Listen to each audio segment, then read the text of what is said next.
This is our new 2x2 off-roading channel. Honestly, oops, I just hit something. Honestly, originally, I was going to do a really uh, simple demonstration of us tackling our first moderate trail, which is the Old Dale Road, that comes out of Joshua Tree into the Mojave National Preserve, I believe. Sorry if you can hear my chair squeaking. I have a wooden chair. And I was just gonna show some stock footage of us being at the trail, exploring the mines. But I decided to instead focus on what happened at the end, which is we got stuck for the first time. And this is considered a moderate trail. Uh, I guess technically, yeah, it's considered a moderate trail. We took a right turn on the Old Dale Road on the Brooklyn Mine Road. Now, if each map has a different name for it.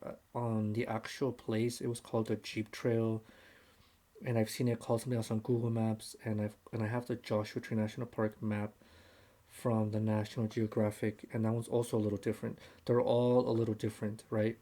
Especially because trails change slightly every time it rains. So I'm gonna get right into it. We've hit our experience. I'm gonna just get right to it. We have a Toyota Tacoma 2017 with rear wheel drive. It has LSD and traction control, obviously, and a differential locker in the rear. We've hit Burns Canyon 4 times out and back, so that's 4 times, and we've done Geology Road, which is extremely easy.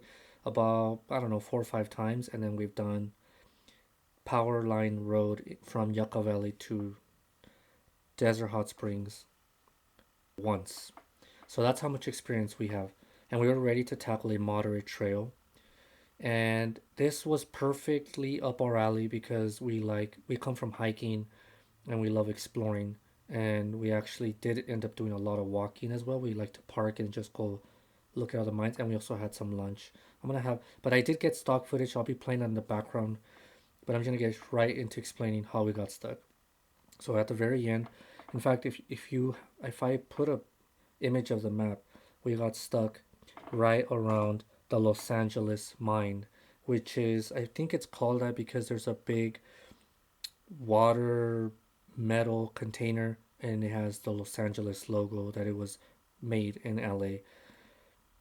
But basically, there's a wash that runs right in between that mine and a mine across from it, and it has a few standing buildings. And we walked over the mountain because it's pretty steep, and I'm afraid of heights, and I wasn't too comfortable taking the truck up there. But once when I got up there, we could have easily taken the truck up there and made it. There was plenty of U-turn space. And when we came back down, we kept following the trail towards the way out, but the trail just disappeared. There was no more trail, and we basically stopped. And I was like, "Whoops!" And I'm thinking, "Okay, I think we gotta turn around." So I kind of got off just to make sure we had room to fit, and that some of the rocks weren't too big. Like a dummy or a dumbass, I didn't realize, or I did know it, but I didn't connect the dots that we were in a wash with a lot of desert plants as well. So if you know anything about that, they're rutted underneath, right? Because animals like to live underneath them for protection. So when we went to turn around these bushes to get back towards the bottom of the Los Angeles mine, we immediately spun tires. So I stopped, uh, got off, and if it matters, it was 90 something degrees that day, or I think it was this Friday as of recording this. And I didn't panic. I just saw like, okay, we were stuck. We're pretty leveled, and I exactly what I just said. The right underneath the rocks, it was dirt, very soft sand, and it was rutted underneath, so it was very easily. And I went slow, too slow. I even stopped, which didn't help. So it was the fix was pretty simple. Uh, I got my shovel.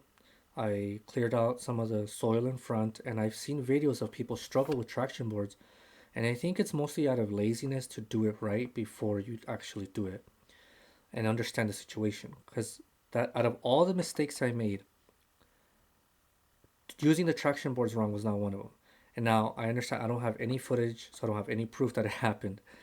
But the last thing on my mind was telling my girlfriend, hey, here's my phone, record me while I figure this shit out. Honestly, panic was setting in as it went on, and that was the furthest thing from my mind. In fact, all I cared about was getting the truck unstuck. So I, cleared the tires. It was pretty, just enough underneath, put the boards underneath, just enough for them to touch. I lowered the tire pressure. Then they were kind of picking up a bit because they were sitting under the tires. So I put big rocks at the other side so that they would lay flat, so that they're not skipping once we start moving. So that when she would drive the truck just forward to grab the boards, I can tell her to stop and move. And that's exactly what we did. I removed the rocks, but this is where I made my first mistake. I did not plan our way out. So we were up against the uphill of the rocks where it leads to the Los Angeles mine. And basically, I'm like, fuck. So we're doing this like reverse forward, reverse forward, reverse forward. And I can see it getting worse, right? We're making the soil worse. And on top of this is where I made another mistake I didn't really understand until maybe at the very end. Having the differential lock on for this kind of situation is like a bad and a good thing. A bad thing because you want traction on both tires at the same time, and a good thing, and then a bad thing because the soil was so soft when you were trying to turn, the tires were acting more like a snow plow. It was plowing the sand instead of turning. And obviously that's also because the differential's locked. And now I don't know how I would tackle this, if I would like turn it off, maybe just have the LSD on and then slowly move from there. I'm not sure, right? This is just something I observed, something I would have to pay attention to going in the future. Maybe have it on when I scoot forward, and then once I'm on the traction boards, turn it off, and then essentially get momentum with the limited slip differential so that I can still turn. So that's, you guys can let me know, because if anyone's even listening, because obviously I don't know, this is the first video I've ever done. You can let me know. So eventually I'm like, okay, change your plan. Maybe we have to go back the way we came. So I'm trying to turn the truck around so we can point the nose where we came. And this is where I made the biggest mistake ever. We come down into the wash where it's even softer, and now we're up against a bank. So now the tires spin, and this time we're definitely in. The tires are sunken in. The tailgate is the bank is all the way up to the tailgate, and you know, and basically we're in now. So I was like, no, get off. So I tell her, and I didn't mention this. By this point, my girlfriend was heat exhausted because we did that hike over the mountain, and she's very sensitive to the heat. And I already know this because we've done 116-degree weather hikes. So I'm like, look, just help me a little bit. Let's plan this out a little bit. First, let's get the traction boards underneath. Then we kind of started discussing, okay, first, let me know what you think. How do you think we should get out of this? Because at this point, I'm getting frustrated. We were like, you know what? Fuck it. These bushes are dead. I'm going to trim them, and we're just going to go over them. Doesn't matter if we scratch the truck at this point. This is the best way out, because once you get over the little bank, the rocks are more firm. They're not small, but they're firm. There's no more sand there because at the top, the water runs right where we're stuck. So at this point, shoveling is now not an option. So now this is how I understand why in videos online they say traction boards aren't that helpful, because yeah, if you just put them up against him and your tires are inside, you're not gonna grab anything. At this point, you gotta lift the tire, put the traction board underneath, so at least half the tire is sitting on the traction board. Then it's gonna grab it, right? And also don't accelerate super hard. So this is what I had to do. So I grabbed my jack, and this is when all the mistakes I made start coming to fruition, right? Right when you need something is when you start realizing all the shit you fucked up on. So I bring my heavy ass, it's like an 80-pound jack.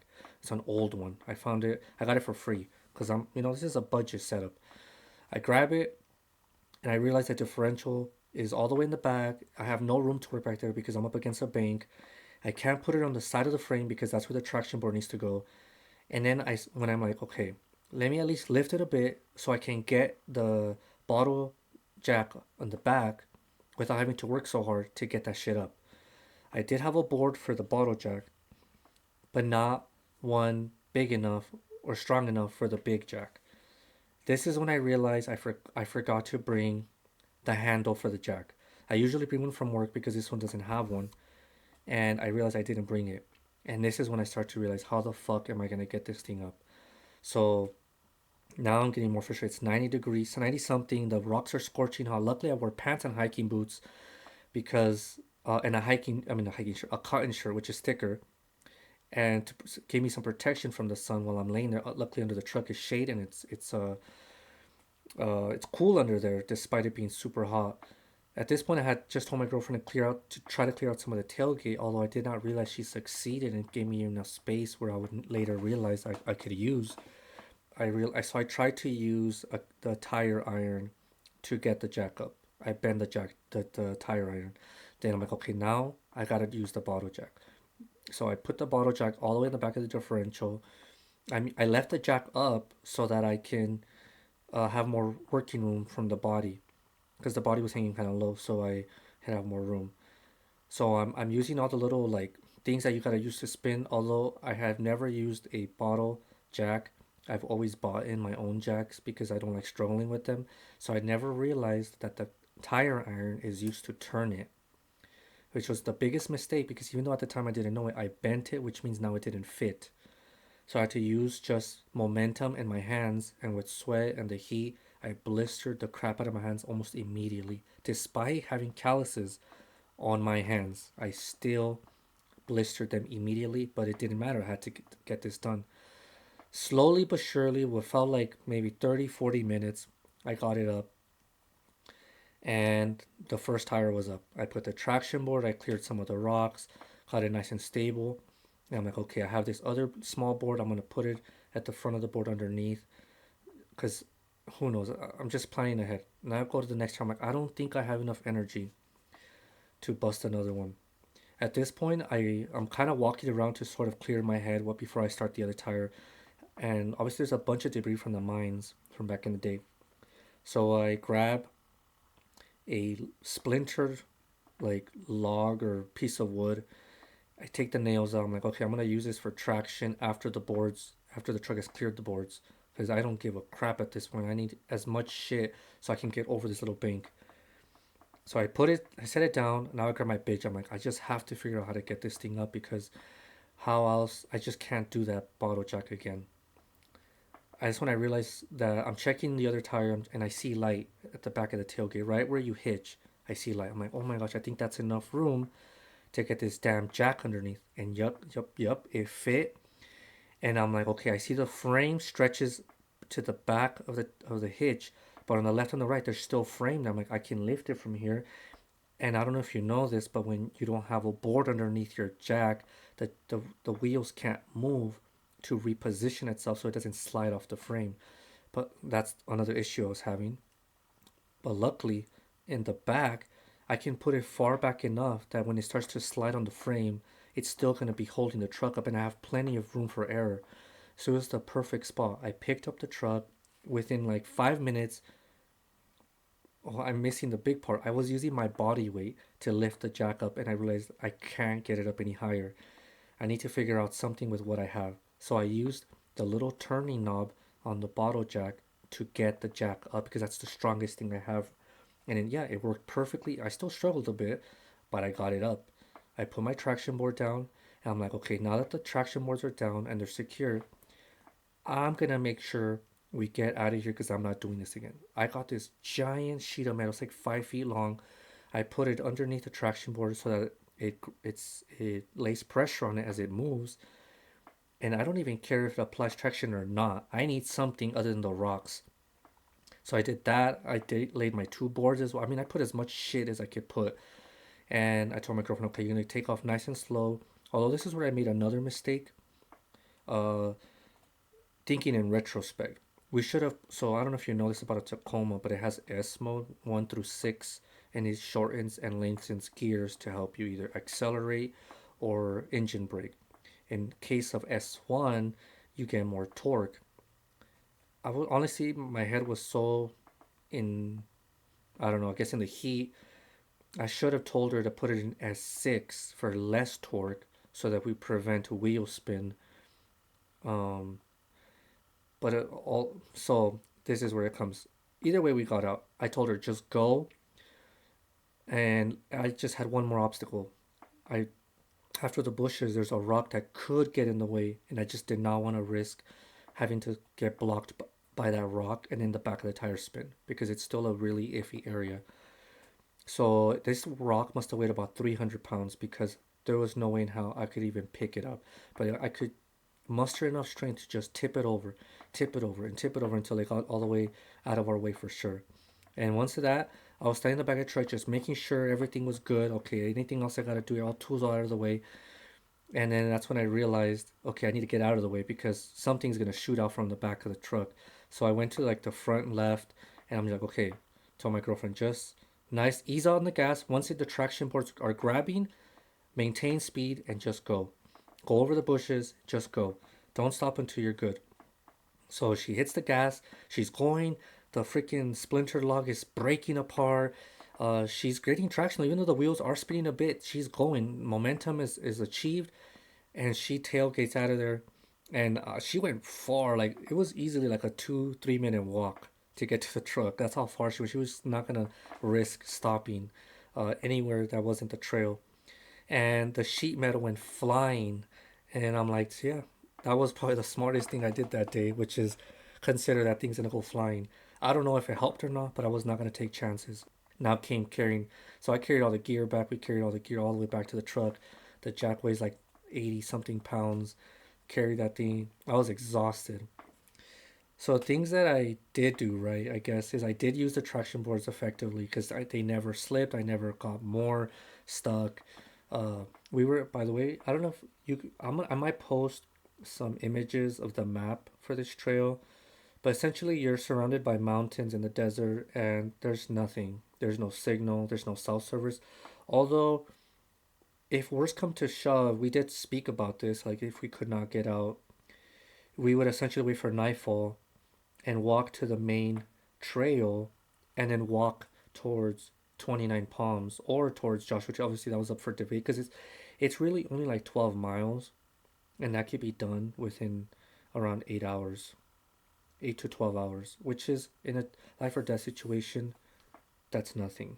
Oh, not that we got to that, but it did feel that way. My mind went to some dark places because just that's just how my mind is. But I was like, I am not about to sit here and do nothing. We had about a gallon of water in reserve, although my mind is very like I need to be prepared for the worst. So next time I'm gonna have 3 gallons of reserve, and then whatever we want to drink. Obviously, I learned a lot about the tools when I went home. I checked everything we broke, and obviously to bring down the tire, those are bent, so I need to replace those. I need to never come again without the handle for that jack. And honestly, a winch, I don't have one, but it would not have helped because there was nowhere to winch to. There's no trees, and there wasn't big enough boulders because all the rocks were small, and the hillside for the mine is barren, and so basically there was nothing to winch to. Another issue I see for the future that maybe I could think about is when we were stuck in that position, it would have been, if I had a flat, it would have been extremely hard to get that tire from the back. So that's something else I'm considering on how to change that, or if I should, or if not, right? Because it would be a hassle to bring it in and out every time I go off roading. Unless I have a unless, I never thought about this. Unless I get a separate spare tire just to take off roading so that I never have to worry about that damn spare being under the car. Okay, so there's that. Maybe that's an idea. You guys can give me ideas if anybody even listens to this because this is my first video ever. And obviously, I guess now I'm gonna just go things that I made a ton of mistakes.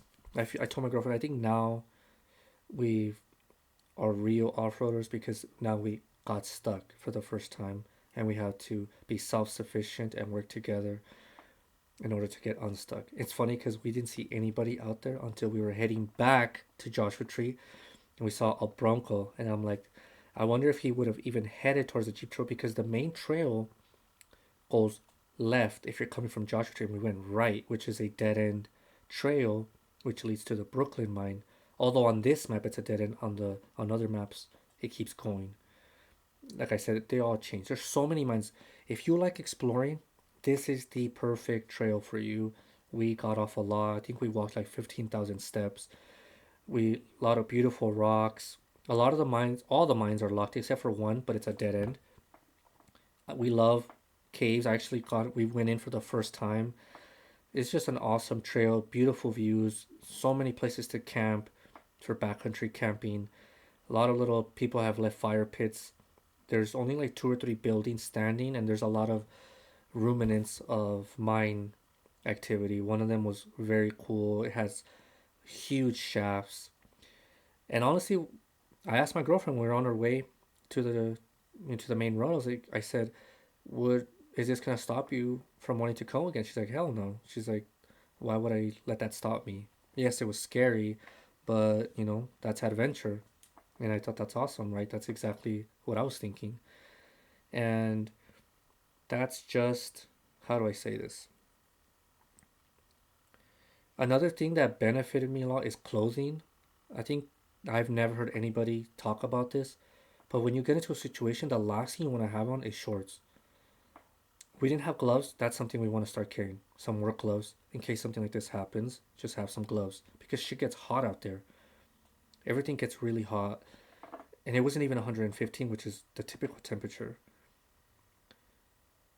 I'm glad I had pants on, hiking pants, thick ones, not the synthetic material ones. Then nobody talks about I had my hiking boots. I would have hated to be wearing shoes. I know that these are little things. At the end of the day, they won't matter. They're not gonna stop you from getting out. But I just feel like when you're under the truck, on the rocks, and even with all my like like my hiking clothing that I like to wear, I was bruised everywhere. I had a bruise and scratches on the back of my hamstring. I had scratches and bruises all over my right arm where I was laying, which is weird, right? Like I didn't think how would I get bruises and scratches, even though I was wearing a shirt. I still had them. I was hurting everywhere. I had bruises and scratches pretty much all on my right side. And my fingers were blistered that I can't even work out today because I have some pretty bad blisters on my hands. I can barely. I also jammed one of my knuckles. So it's like my hands are really sore from all the. Because I still have to do things right. I went to work and I still had. They got even more messed up. So that's that. Honestly, I think that's pretty much it. Everything else is more about the trail. There's so many offshoots. There's so much to explore. We spent hours. We had lunch at around the Mission Well, which is a historic spot. There's like some kind of mill that used to be there. I'm guessing that's where they would take a lot of the mining stuff. Uh, it's a pretty cool spot. There's even a parking spot, although no plaque or anything information, but we actually had our lunch there. Another thing, I guess, is another thing. Eat good when you go because you never know what's gonna happen. We had the fattiest lunch brunch we could have ever had. We had bacon covered hot dogs with no buns, and we had breakfast sausages and two boiled eggs. And it was a massive breakfast, and I never felt low energy. Another thing is that I guess it wouldn't matter, but I thought it benefits me or can be beneficial is honestly cardio. Within 20 minutes of being done, I felt perfectly fine again. I felt restored. I felt recovered. And I told my girlfriend, the only reason that is, I think it's because I run every day. I run when it's 90, I run when it's 100 for at least 20 minutes because I like getting used to the heat. I feel like it makes you more heat tolerant. My girlfriend was heat exhausted just from that. Even though we're avid hikers, she's very sensitive to the heat, and she doesn't do cardio like I do. I go running when it's hot with my shirt off. I'll run indoors even though it's hot, and I think that just makes you more resilient to the heat, and it'll just make you allow you to depend more on your body when you need it, when you're out there trying to get your truck unstuck. And the only reason we got stuck was because I broke my main rule is always be careful, which I still was, but I still wasn't careful enough. Careful when you're U-turning, and that's when I got stuck. Even so, we've been to Death Valley. I guess that's another trip I didn't mention. And we also been to Death Valley. Did that one twice with like dune sand, and it was pretty easy. But the beginning was hard because it's very soft sand as you're getting to a campsite, which is like 2 hours on a trail just to get to the campsite and 2 hours back. And it's only about 20 minutes of dune sand. But we never got stuck there, but we got stuck here. So honestly, respect the terrain, stick to the trail, only U-turn when you know for a fact if you can get off and look at the terrain, do that. This is not going to stop us from going out. I want to keep documenting what we can do on a two-wheel drive with only a rear locker. We might go back soon, but we're not sure yet. Maybe next week. We can only go maybe once or twice a week off-roading, or we might do another trail. We'll see. We took way longer than we needed to, and that's pretty much it.